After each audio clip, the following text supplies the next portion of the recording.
listening to Big World Network.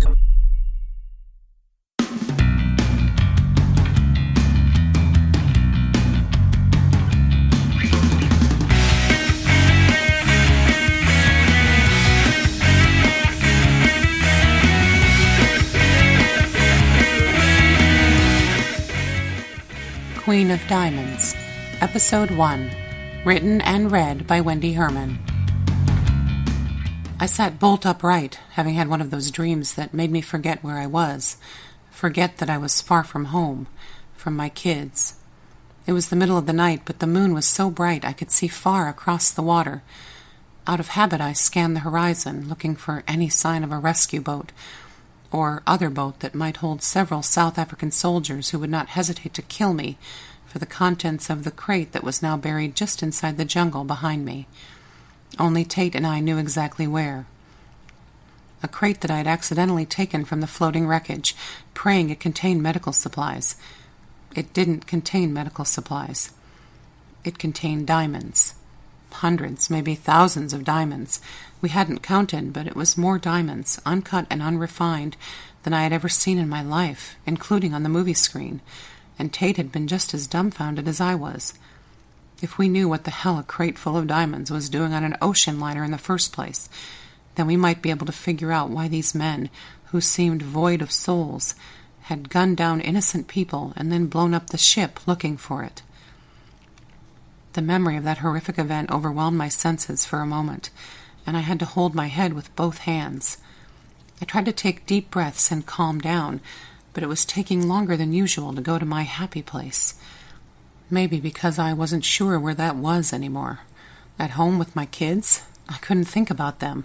I was afraid to think about them, like the soldiers might be monitoring my thoughts. All I knew that was ridiculous, but I still couldn't go home, even in my mind. I had to protect my children. I shook my head and released an involuntary noise from my mouth in the process. Tate shifted on our bed of leaves next to me.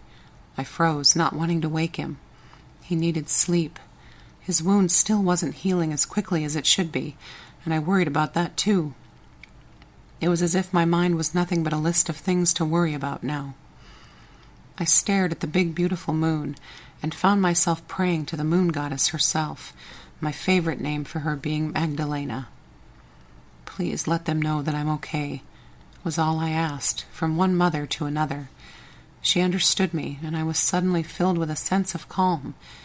She would deliver my message, I was sure. Maybe now I could sleep. Tate shifted again, and I gently brushed some sand from his cheek. No matter how many giant leaves we laid down, the sand still crept up through them. Some days it drove us both insane. Insane. What if we both went insane on this little island? What if no one found us until we were certifiable? What if no one found us, ever? Tate said it would never happen, that we had each other and that would keep us grounded in reality, the reminder that other people existed. The unexpected visits from the soldiers would do that too, until they discovered us and killed us. We had managed to stay hidden so far, but they knew about us. One of them had seen the canoe, had seen me rowing as fast as I could away from the burning pieces of boat and the burning bodies. No. Happy place, happy place. Where the hell is my happy place? Tate. He was all I had now. For now. When we're rescued, he'll go back to his life, and I'll go back to my boys. Just because we happen to be trapped on a small, nameless island 100 miles off the South African coast together doesn't mean we'll ever cross paths again. I had to be realistic. Our relationship was exclusive to our survival on this patch of floating sand, and that was it. But we had made a connection before the boat. Happy place, damn it. We had formed a bond. I remembered. He'd said he enjoyed my company more than anyone else's he'd ever met, that not many people could surprise him like I had. And it hadn't been just a line. It was the night Harvey had talked me into singing, and Tate had been so attentive. He'd gazed into my eyes afterward, and there had been a spark, something that made my stomach do a flip, and my heart beat hard and fast. That hadn't happened to me since, well, in a really long time. 6 months ago, before Sharon had surprised me with the cruise, I had felt a wave of peace wash over me as I stood over my washing machine, dropping little boy clothes in one at a time. I knew at that moment that I could finally move on after my husband's death. I had dropped to my knees right there in my laundry room and asked the gods to please, please, please send me love again. I say the gods because I've always imagined a mother god and a father god sitting in tandem in that place we call heaven, eternally complementing each other with their unique wisdom. Of course, this scandalized my devout Catholic mother, but I firmly believe a person has to embrace that which makes the most sense to them. Then I met Tate, and he was paying so much attention to me, and he was so wonderful, not what I expected at all, and it felt really good. Although I wrote it off as strictly platonic at the time.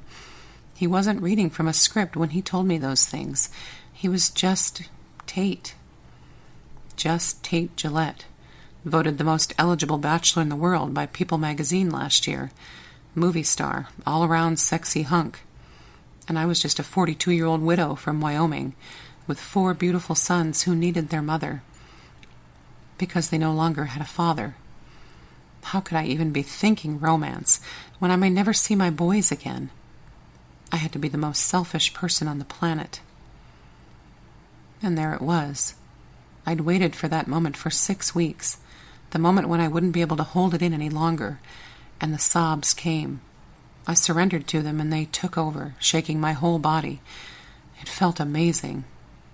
Tate was awake now, immediately wrapping his muscular arms around me, although his right arm was still weak from the gunshot wound. I tried to sob that I was sorry, that I was fine and he could go back to sleep, but all that came out was gibberish and more sobs. He held me close, sitting up next to me on the bed we'd shared for nearly 40 nights. He didn't say a word, just stroked my hair until I started to calm down. When I pulled back and looked at him, he had tears streaming down his face, too. I reached up and wiped his tears away reflexively, and then tried to apologize for the intimate gesture with my eyes. Why, I have no idea. He brought his hands up to hold my face so I couldn't look away, and his eyes were intense, confused, wounded. I gave him a questioning look. "Why do you do that?" he asked, only gentleness in his tone. Before I could form a verbal response, my expression answered with a, "What?" "You regret it every time you touch me like that." Now I was shocked. I tried to shake my head, but he was still holding it in place. I swallowed, hoping I would say the right words. "Regret? No, not regret." "Then what?" "Remorse."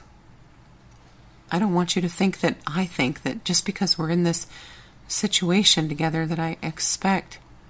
He held my face a little tighter, not angrily but intensely when he responded. "Just because we're in this situation..." He trailed off, letting go of my face and letting his hands drop to his lap. Shit, I'd said something wrong. "I'm sorry," I started. "Stop apologizing," he stopped me. "You have nothing to be sorry for." He closed his eyes.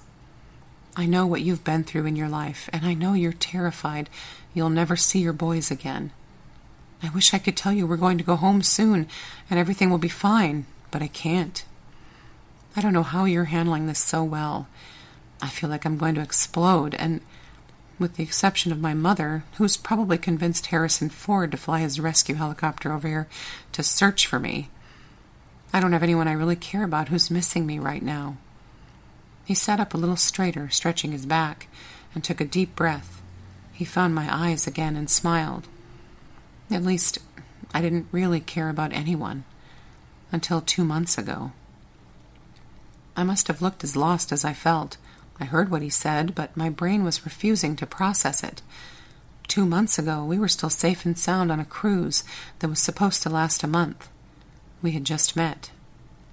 He reached up with his left arm, his good arm, and moved a stray curl from my face. "Willa, I felt a connection with you the moment I saw you, and then that first night of the cruise when I knew I had to have you in my life, in whatever capacity you would allow. These past 6 weeks, every day, I wanted to tell you that but I didn't want you to think it was the Florence Nightingale effect or anything like that, because you saved my life. I was looking down at our bed of leaves, but I glanced at his bandaged shoulder now, trying to absorb every word that was coming out of his mouth. He put his left index finger under my chin and lifted my face to his. Willa, you saved my life the moment you came into it, and I am so lost in you, so in love with you. The thought of losing you here, he looked around at our temporary home, or when we're rescued and back to civilization, I'd rather die here. He swallowed hard, trying to read my eyes, which were spilling over with tears again. He leaned so close our lips were almost touching. Please, tell me I won't ever have to live without you.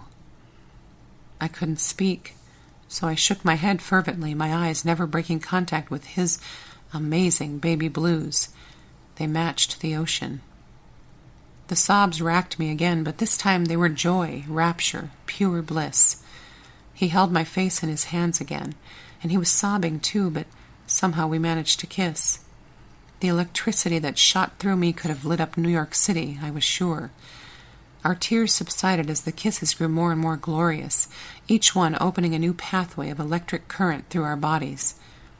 I had never felt that way before, not even with my husband, I would realize later, because I hadn't thought of him once, not even a fleeting pang of guilt, while Tate and I made love in the moonlight, on the beach of our own little island.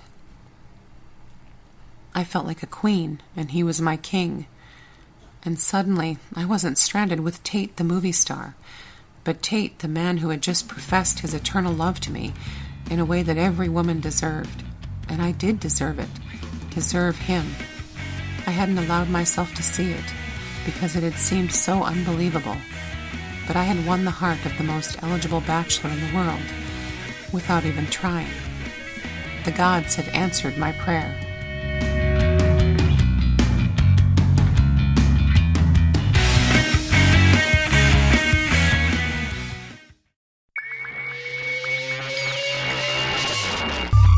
You're listening to Big World Network.